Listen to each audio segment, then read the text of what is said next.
need for effective rural governance. So rural governance has become a very predominant aspect of the concept of governance itself. The third point is there is a need for inclusive and sustainable development. As we all are aware that sustainable development goals are have become very important aspect of development itself. So in order to achieve our all those 17 sustainable development goals, which is a part of our obligations towards United Nations by 2030, so it becomes again very important why rural governance is important.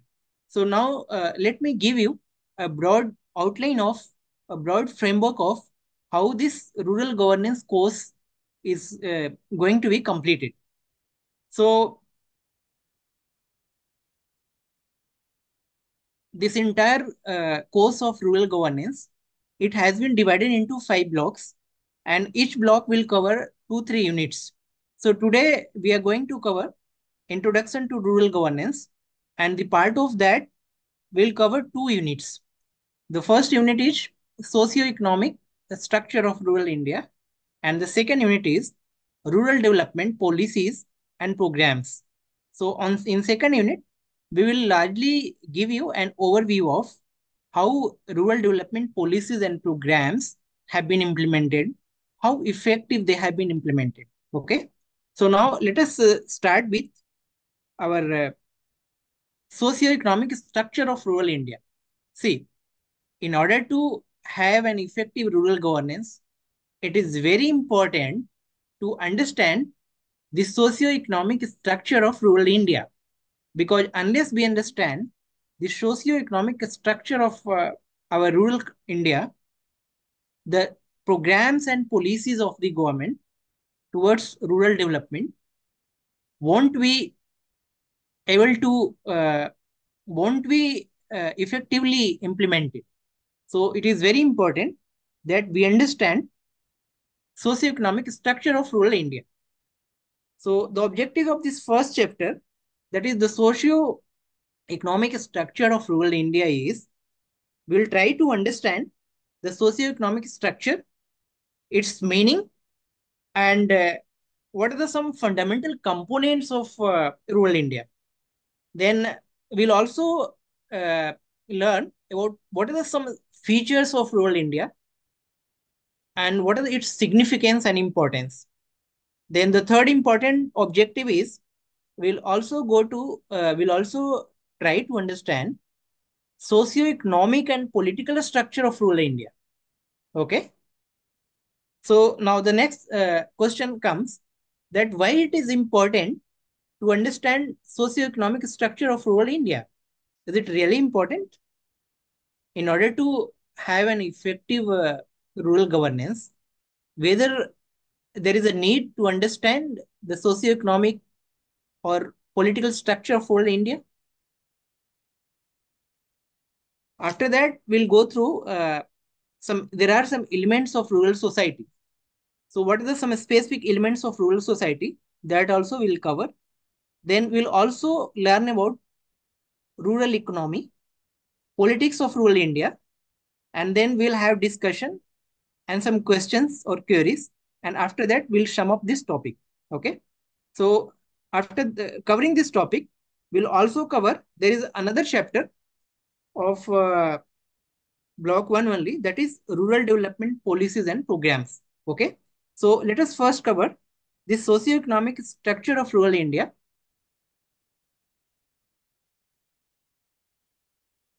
Then according to census 2011, out of 1.21 billion people, out of 1.21 population of our country, there are more than 833.5 million people who live in rural areas. So it becomes very important, as around more than 2/3 of our total population, they live in rural areas. So in a way, the governance of the country itself becomes predominantly rural governance. Then why rural development is important? Is rural development more important than urban development? Some argue that both are equally important, rural government as well as urban development. But since most of our people live in rural areas, so rural development becomes more important. There is another area, there is another argument which says that, see, rural areas, they lack infrastructure in terms of physical infrastructure, social infrastructure, economic infrastructure. So all the programs and policies which are meant to promote rural development, they will fail, or they will not be become as effective unless we give emphasis on rural development. Okay. Now there is another data that since independence, now there is a change in demography of rural India, because during independence in 1951 census, the percentage of urban population in India, it was 17.3. But in last census, which happened in 2011, the urban population has become 31.2%. So we can see here how there is increasing urbanization. So we will also come to know what are the important aspects of urbanization. Basically, its influence on rural governance. Whether urbanization is influencing rural governance, that will also cover a part of this. Okay. So now let us first understand socio-economic structure of rural India. So what is socio-economic structure? How to define it? So socio-economic structure, it is defined as integrated system of production relations that determines the pattern of production in a society. For example, historically, we knew that Indian villages are considered self-sustained or self-contained villages. What does it mean? Self-sustained and self-contained villages means our villages have been historically autonomous. Autonomous in terms of their production relations were sort of self-sustained. Like whatever was produced in a village, it was normally consumed in the same village. Similarly, whatever uh, was demand in a village, the demand of a village was normally met in the same village. So that is called an integrated system of production relations. For example, suppose in a village there was a need of service of carpenter. Okay, because our different communities and different castes, they were largely based on occupation, right? So in order to get services of carpenter in rural India, we did not we need not look for some other villages, or we need not go to the market or in urban areas, because the carpenter were also part of the same village.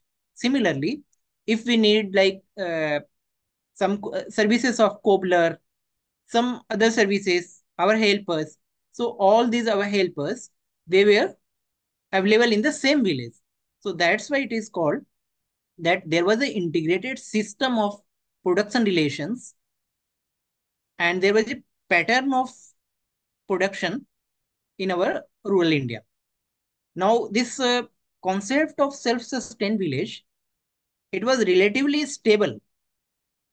Why it was relatively stable? Because we can see that throughout histories, there were very less changes uh, in terms of production pattern of our villages. But the changes were also not static. Like there have been some dynamic changes also. So now the next thing is we'll try to look at it, our socioeconomic structure from three distinct aspects. Like it can be studied under socio-culture structure. It can be also studied under economic structure, then political structure or political system. Okay. But as I said, that socio-economic structure has not been, though relatively stable, they have not been static. So our socio-economic structure, they have also undergone changes. Okay. So how they have undergone changes? They have undergone changes due to change in production relations. So how there was a change in production relations that I will cover. Then there have been some historical forces as well. Then public policies, especially public policies post independence. Then there has also been changes in physical environment, like rural infrastructure has been developed. There has been better connectivity. There will be some schemes of the government like Pradhan Mantri Gram Sadak Yojana. So these schemes have given all weather connectivity in our rural areas.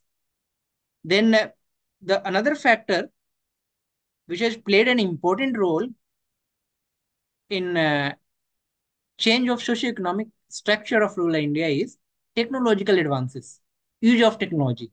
For example, in modern times, there is a much faster and better means of communication, like digital revolution, revolution of mobile phone, television, etc. Okay, so now we'll try to understand what is the importance of socio-economic structure of rural India. So socio-economic structure of rural India has been very important. It has played a very important role. So the first thing is, as I earlier mentioned, that the structure of socio-economic structure of rural India, it impacts the process of development. For example, suppose government makes a policy for rural development. Okay, so the factors, the socio-economic structure which is existing in our rural areas, this structure will either facilitate or they may also hinder the implementation of rural development policies and programs. So that's why we'll see how it facilitates and how it hinders. Okay. For example, there is a village where there are some old patterns of power centers. For example, some caste atrocities. So if there is a village where caste atrocities and caste discrimination is prevalent, okay, so in that village, uh, whether there can be effective implementation of panchayati raj institution, obviously not. So in order to increase active participation of historically vulnerable sections of our society, for example, ACs, scheduled caste, scheduled tribes, women, there is a need that our socioeconomic structure also gets transformed gradually, right? That is one reason that even our civil servants who play an important role in development of the country, they are also trained to understand the socio-economic structure of rural India.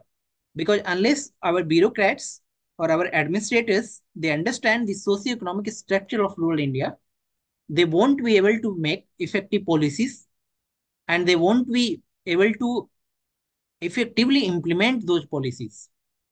So it is very important to understand socio-economic structure. Then the third aspect of socio-economic structure's importance is uh, uh, in development administration, especially in comparative public administration, we have thinkers like F.W. Ricks, J.M. Goss. They have also advocated ecological approach. So, what is the meaning of ecological approach? Ecological approach means basically the public administration of a society, it depends also on their physical and social environment, their physical and social organizations, ecology of administration. Okay. And the Indian thinker A.R. Desai is also considered a great social thinker. So he has also given a lot of studies on rural development that also we'll try to cover. The next thing is there is a difference between socioeconomic structure of rural India and urban India. How it is different, that we'll see. Rural socioeconomic structure is different from urban socioeconomic structure in terms of population size. Normally, our villages, they're having a small population. Then their social composition is also different. Like rural society or rural India, their population is largely homogeneous, unlike urban India, where population is largely heterogeneous. Homogeneous means their people uh, comprising of similar caste, similar religion, like that. In heterogeneous, there is multicultural, multi-ethnic, multi-religious. Okay. Then their spatial arrangement is also very different compared to urban India. How it is different? Normally, we find in rural India that the housing patterns, their houses are normally located at some distance. And even there, you will also find there are some distance between one village to another village. But in urban India, we find houses are very, very close to each other. Then their economic condition is also different. How economic condition is different? Economic condition is different because rural India is largely an agrarian economy. Its economy is largely based on agriculture and some allied activities like poultry, cattle rearing, animal husbandry, and some related activities. Then there is also different social institutions like family, marriage and kinship, polity and economy. These institutions are also found in urban and rural India, but there is a lot of difference in their nature that we'll also cover. Then proximity to cities, it means their location, how near they are to cities. Some villages are very near to cities, some villages are far to cities. So there will be some differences between these villages also. Then the next thing is elements of rural society. Now we'll try to cover elements of rural society. So the rural society and rural India, they're having some unique features, some unique elements, which may or may not be found in urban India. So what are the some elements of rural society? Number one, the size and distribution of population, they are highly diversified. Like this is being told about entire uh, entire size and distribution of population across the country. So there will be multi-ethnic, multilingual, multi-religious, multicultural. So that is why our country itself is called a subcontinent due to its very huge size, variety, and complex distribution of population. Then the second number is economy. As I told you earlier, that rural economy, rural society is mainly engaged in primary sector, that is agriculture and allied activities like poultry, animal husbandry, fishing, etc. Okay. Then the next thing is there is greater homogeneity in population. As I told you earlier, that compared to urban India, which is more heterogeneous, rural India, rural society is largely homogeneous in nature, and they are having small sizes of population, and there is also relatively low social mobility. Relatively so low social mobility means the movement of uh, the social movement of the social movement of families from lower level to middle level to upper level. Okay. Then life in village is closely associated with nature, as all of you are aware that we are very close to nature in our villages. Then the next thing is familism. What is familism? Familism is very specific attributes of rural society. Familism means welfare of a family is normally considered more important than interest of individual members of the family. For example, we often hear that important decisions of a family is normally taken by head of the family. And if we try to compare it with in values term, then we can also understand it in a way that familism means there is a collective values where collective values is more important than individual values. Then caste system is also an important aspect of rural India. Caste system has been an important part of rural India. What is caste system? We all know that caste is like omnipresent aspect of social life in general and rural India in particular. So caste is basically a form of social stratification, which is characterized by some qualities like there will be endogamy. Endogamy means marriages are within the caste, and apart from that, there will be hereditary transmission of occupation. Normally, son of a barber is considered to be a barber. Son of a cobbler would become normally a cobbler. So that was hereditary transmission of occupation. Then ritual status in a hierarchy. There will be like hierarchy in organization. Some caste will be like this fourfold classification of Brahman, Kshatriya, Vaishya, and Shudra.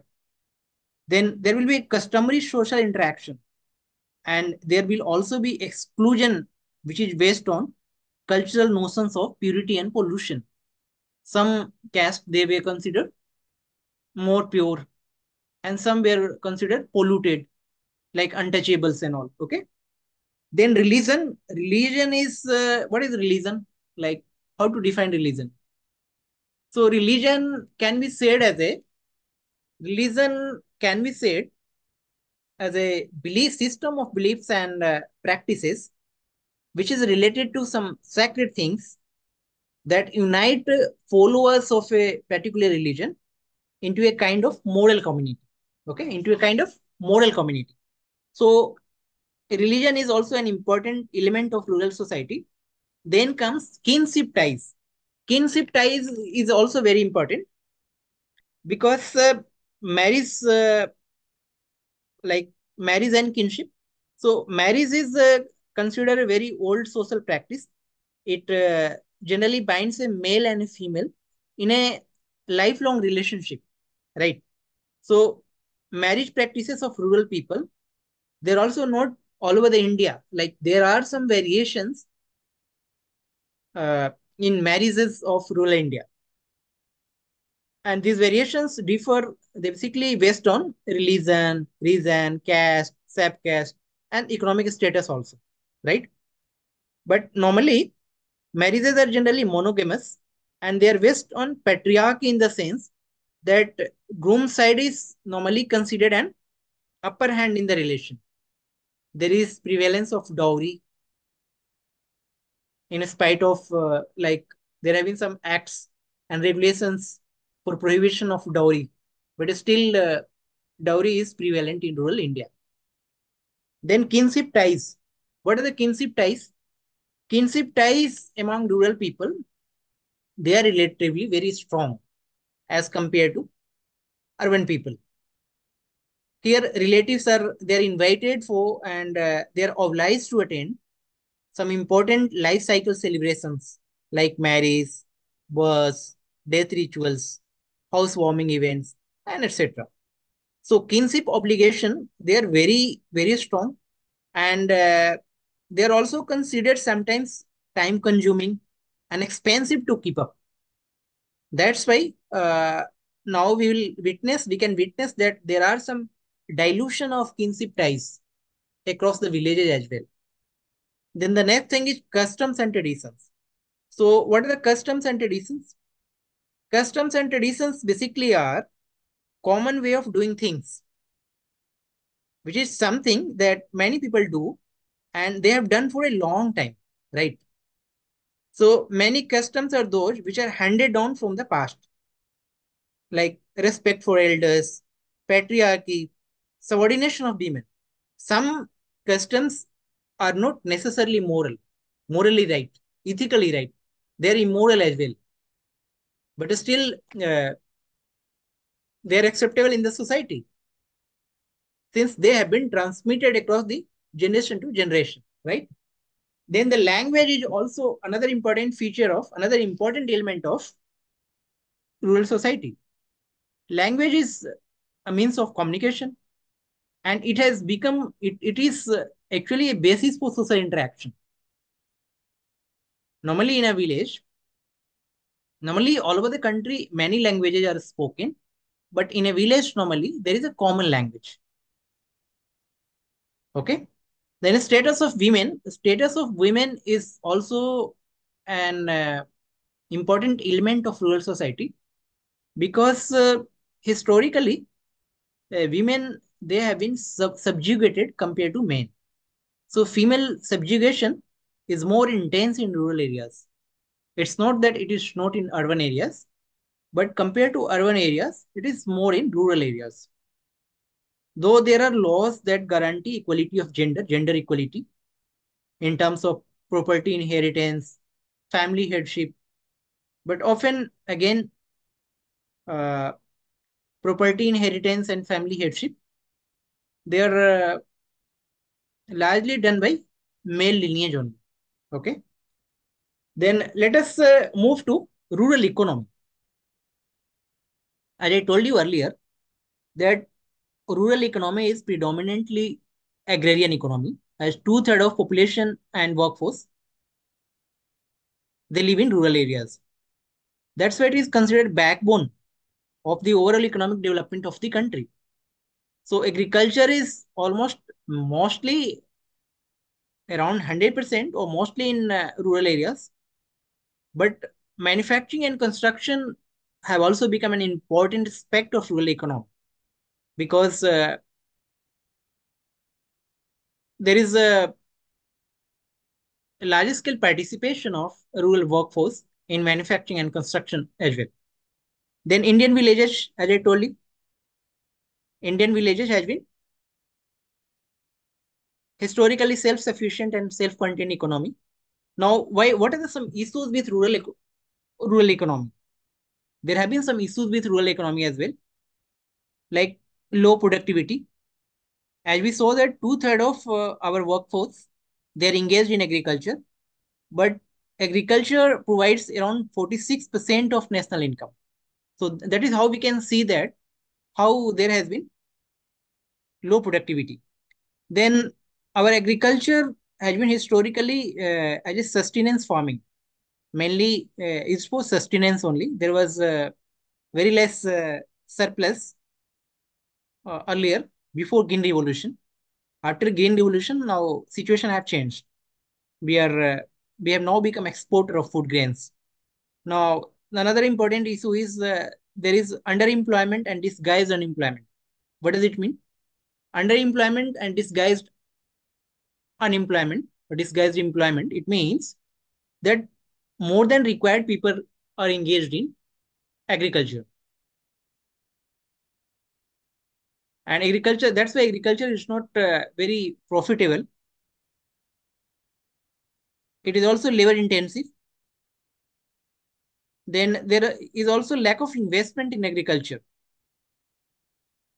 Other issue is poor inputs like quality of seeds, fertilizers. They're not adequate and very good. Then rain-fed, our Indian agriculture is largely rain-fed irrigation. We are dependent upon monsoon. If there are good rain, good monsoon, then we will have bumper crops. But if there is a lack of or weak monsoon or less rain in a particular year, then this will also lead to lack of uh, effective crops. There will be poor productivity. Then there are some also risk regarding climate change induced unseasonal rainfall. When it is required, there is no rain. When there is no requirement of rain, it's raining. Now, what are the key features of present day rural economy? So, key features of present day rural economy is now agriculture has become commercial with use of mechanization, machines, use of technology, expansion of road network, development of regulated markets, cooperative societies, agri markets, agri mandi, minimum support price by the government, access of capital like by Kisan credit card, Pradhan Mantri Kisan Samman Nidhi, Raitu Bandhu. These are some schemes which have helped to make our agriculture more commercial. Okay. Then the second important feature of present day rural economy is impact of urbanization. So what is the impact of urbanization? Now, see, there is rapid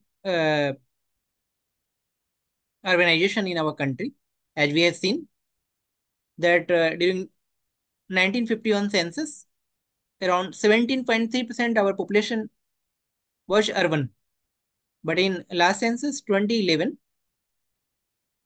around 31% of our population is urban.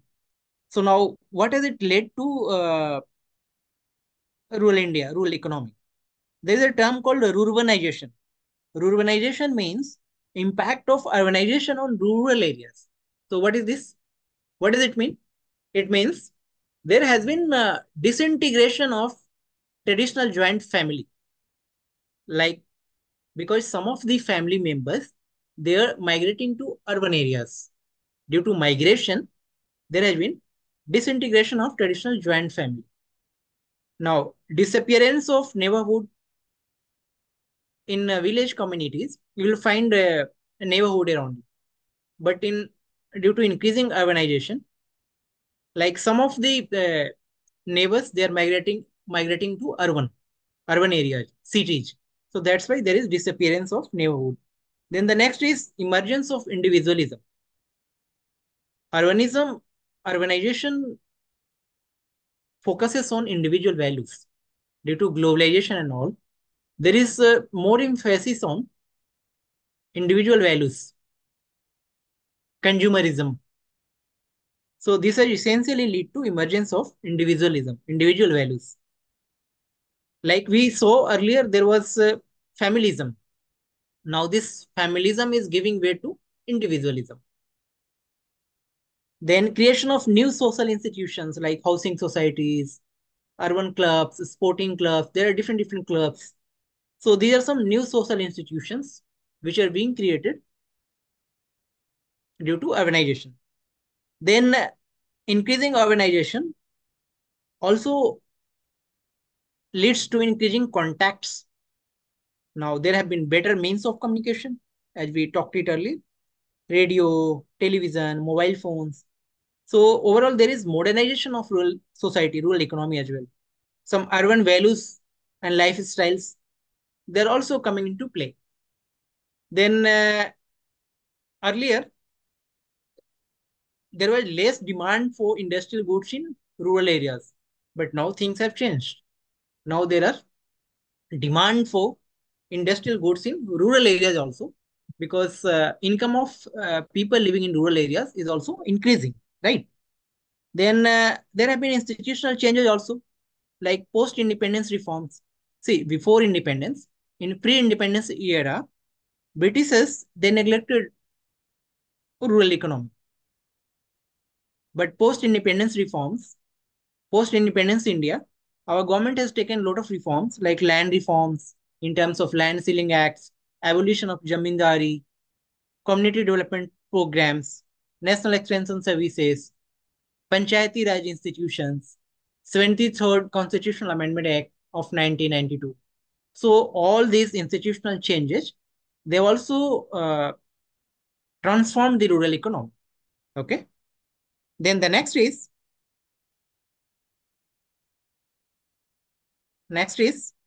rural politics. So what is politics? Politics is essentially who gets what, when, how, and why. So there is a locus and distribution of power in the society. Politics is essentially a process of authoritative allocation of values and resources in the society. So whether rural politics is autonomous, is it autonomous? Not at all. Why it is not autonomous? Because rural politics is often largely influenced by regional and national politics as well. Okay. So let us know some historical facts. 1952. 1952, first general election happened. So this introduced competitive politics into rural India. Then 1959, Panchayati Raj institutions was introduced, which essentially based on principle of democratic decentralization. Then system of elections. Sometimes it is also argued that system of elections, they have weakened caste solidarity and caste-based occupation and familism in rural India. Is it true? To largest extent, it is true because with competitive politics and system of election, there has been emergence of new power centers like three-tier Panchayati Raj institution versus old power centers.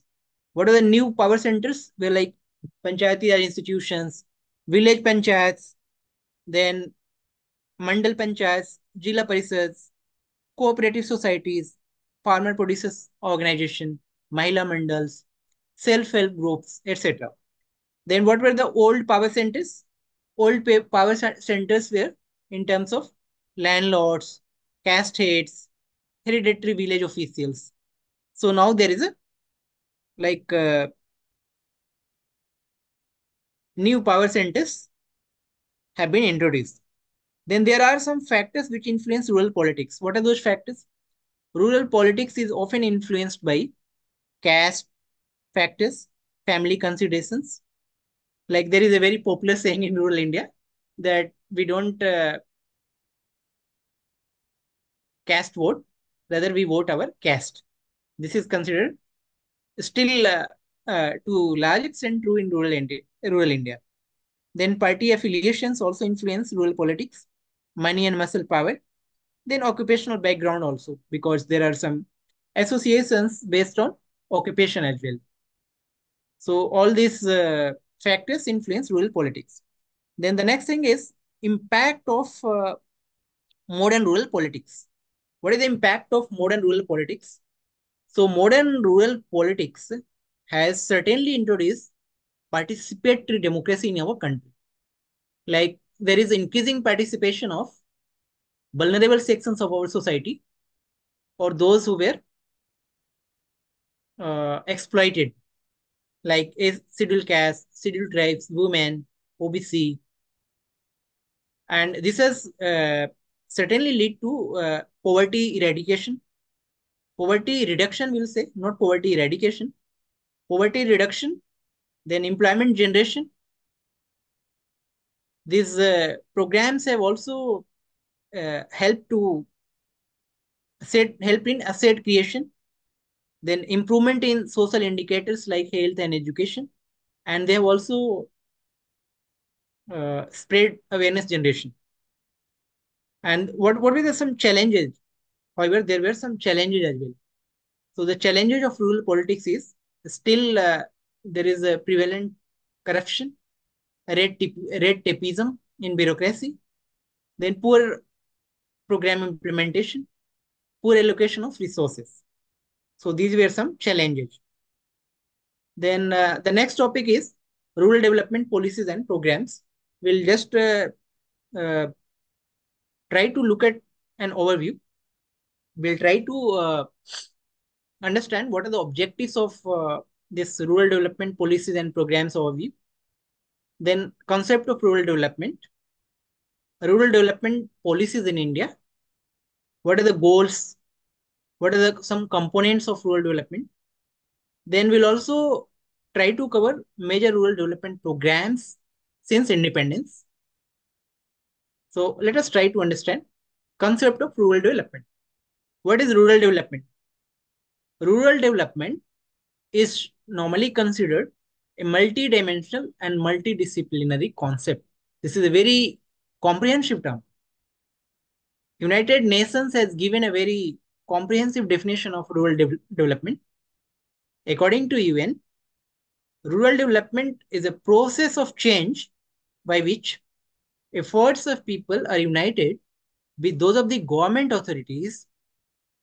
Efforts of people are united with those of government authorities to improve their economic, social, and cultural conditions of communities into the life of a nation and enable them to contribute to national progress.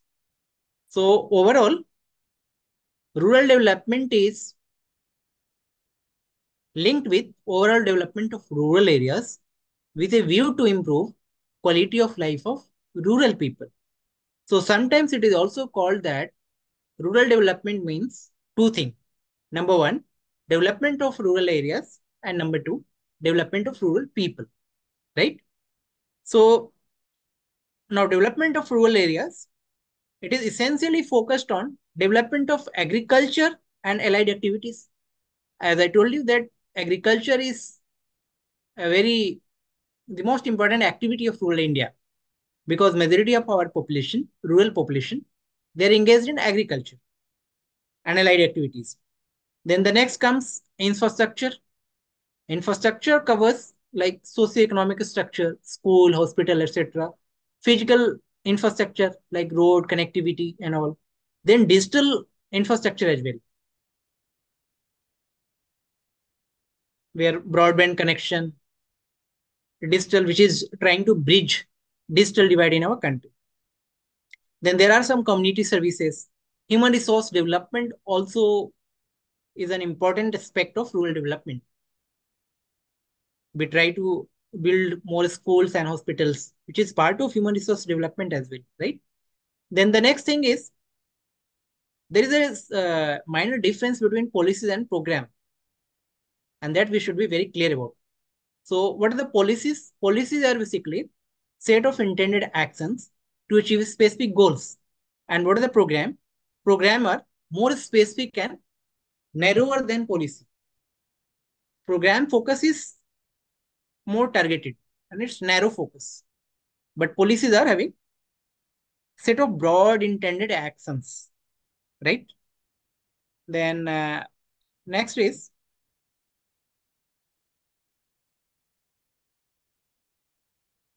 what are the goals of rural development?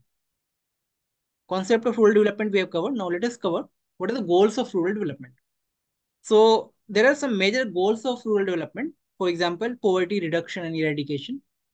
What it does, it basically improves quality of life. Then employment generation. There is this very popular scheme, MG Narega, Mahatma Gandhi National Rural Employment Guarantee Act, National Rural Employment Guarantee Scheme, which is which was introduced as a part of this act. Then controlling population growth, family planning is also important goal. Next goal is provision of basic minimum services like public distribution system, Pradhan Mantri Garib Kalyani Yojana. Then improving health and education services, Pradhan Mantri Jan Arogya Yojana, Sarv Shiksha Abhiyan. These are examples.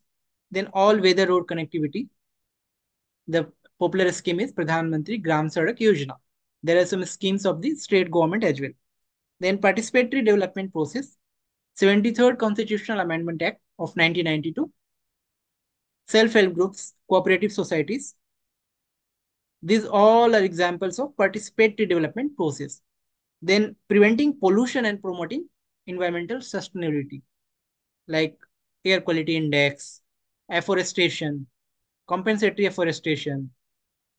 These all are schemes for environmental sustainability, empowerment of SC, STs, OBC, and women minorities. There are some schemes regarding this. Eradication of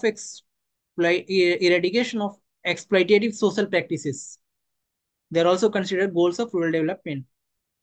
Some social evils like sati, forced labor, dowry, child marriage, Devadasi system, all these social evils have been banned by rules and regulations. Then localization of SDG goals. This is an emerging trend where sustainable development goals are being localized as a part of rural development so that they become inherent part of rural development. Okay. Then the next thing is components of rural development. See, essentially all the policies and programs of the government which are intended for rural development, they can be essentially categorized into 7 different components. Number one, land policy. Historically, there have been skewed distribution and ownership of land holdings. There was a system of landlords, jamindari, pre-independence. So, post-independence, we have introduced some reforms like land reforms, which is a way to ensure distributive justice to landless poor. Then increasing, it also increases productivity. For example, a person having a very large amount of land may not be able to focus or invest in a targeted manner.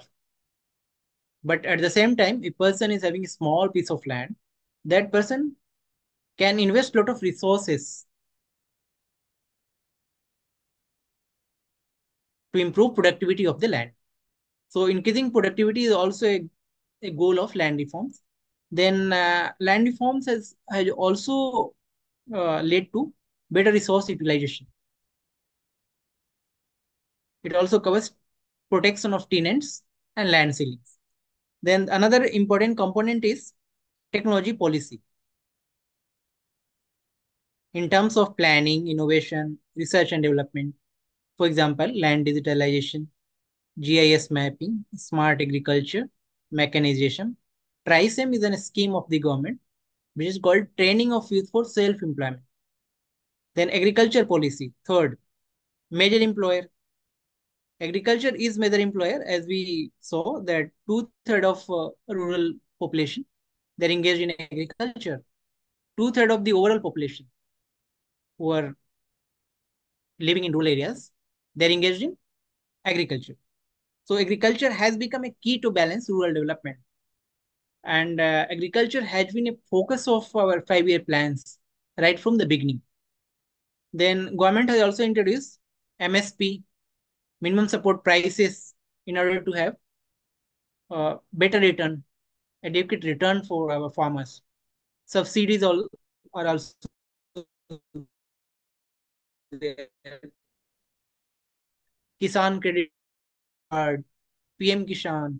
There are some schemes introduced by state governments like Raitu Bandhu scheme. Then the fourth important component is employment policy. Unemployment and underemployment has been a important aspect of rural India. As we saw that how there is a phenomena of disguised unemployment in agriculture, where more than required people are engaged in agriculture. So it essentially more non-farm jobs. Even the recent economic survey, which came the day before yesterday, it talked about that there is a need to create more than 78.5 lakh jobs per year in order to achieve our developed India, that is Viksit Bharat goal of by 2047. So employment policy is also an important component of rural development. Then the fifth component is education, research, and extension policy. There is a wide prevalence of illiteracy in rural India, and it is often considered that illiteracy underemployment, and poverty, they all are linked to each other. Normally, they all coexist. And if illiteracy is more, it also acts as a hindrance for awareness generation, which also can lead to ineffectiveness of development. Play an important counter role to avoid exploitation, and it can also promote social and distributive justice. Then the next thing is rural institutions policy. There is a need to reform our panchayati Raj institutions, self-help groups, regional rural banks, primary health care centers, schools, and cooperatives, because these institutions play a very important role in effective implementation of programs and policies made for rural development. So unless these rural institutions are very strong and strengthened, they may not help in effective implementation of rural development programs. Then the next thing is price policy. As I told you earlier, that there should be adequate returns on investment, and our government, including center and state governments, they are working on this. They have introduced some very good schemes like minimum support price and all. Then the other thing is normally there is a it is considered that the public distribution system which government has introduced to ensure the right to food act, right to food, or basically to ensure food security. There is a This is more favorable to rural consumers than rural producers. Then what are some there are some rural development programs like rural development programs. Their nature is there are different types of rural development programs, and they depend upon some historical factors as well as socioeconomic conditions of a country. So all these rural development programs, they can be categorized into four broad headings. Number one, poverty alleviation. Number two, rural infrastructure, including habitat and minimum services, national resource management, and social security. So for poverty alleviation, like rural versus urban, there are different programs. And there are some, these programs face some unique challenges in rural areas, like geographical challenges, infrastructural constraints in rural areas. So that's why poverty alleviation have been a constant focus of 5 years plan right from the beginning. Then rural infrastructure, including habitat and minimum services, government had introduced some programs like Pradhan Mantri Gram Sadak Yojana, Shwamitwa, National Rural Health Mission. We'll discuss all these programs in detail in subsequent slides. The national resource management, rainwater harvesting, afforestation, CAMPA.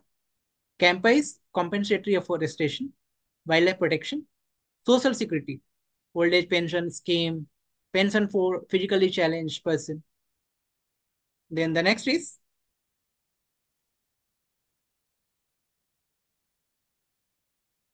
there are some major rural development programs which can be considered as number one, community development program. It was started in 1952. Its objective was overall rural development with people participation. It is considered largest rural reconstruction scheme, and it was also considered Magna Carta of hope and happiness, basically for emancipation of rural people. So later on, need was felt that we should focus more on agriculture, because the focus of CDP, that is Community Development Program, was very comprehensive, which also was the reason that this was not very effectively implemented. So then it leads to focus more on agriculture, intensive agriculture development program, which started in 1960-61. Then the another program after CDP, Community Development Program, was NES, National Extension Services. So this program was started just 1 year after CDP, that is in 1953. Its objective was to complement CDP. Community CDP was programmatic in nature. It was a program, but in order to provide administrative framework and administrative or institutional support to CDP, National Extension Services was introduced. It initially came with 55 projects and for 3 years. Then this also focused on all our districts. They were basically divided into development blocks under an officer called block development officer and village level workers. So they were also being trained in community development organization, and there was also a center, community development resource center. Then the next important program is IRDP. IRDP is Integrated Rural Development Program, 1978-79. It was started in selected basis. In November 1980, it was applicable to. It covered all the areas. So it is considered the world's most ambitious program, which was basically introduced to alleviate rural poverty by providing income generating assets to poorest of the poor. So its funding was 50-50, center state, and its target group were below poverty line people, small and marginal farmers, agriculture laborers, and rural artisans with an annual income of less than 11,000 rupees. Then in 1980s, which was also a threshold of 8 5-year plan. Next important rural development plan is TRISEM, Training for Rural Youth for Self-Employment. 1979, objective was technical and business expertise to rural BPL people aged bracket 18 to 35 years. It was later on merged with Swan Jayanti Gram Swarojgar Yojana in 1999. Then Pradhan Mantri Gramin Awas Yojana introduced in 1985. Objective was housing for everyone. It also provided loans at subsidized rates to make houses. The National Old Age Pension Scheme introduced in 1995. Initially, its eligible age was 65 years. Later on, it was reduced to 60. Its funding was between center and state, and its implementation is by village panchayat and municipalities. Village panchayat in rural areas and municipalities in urban areas. Then the next is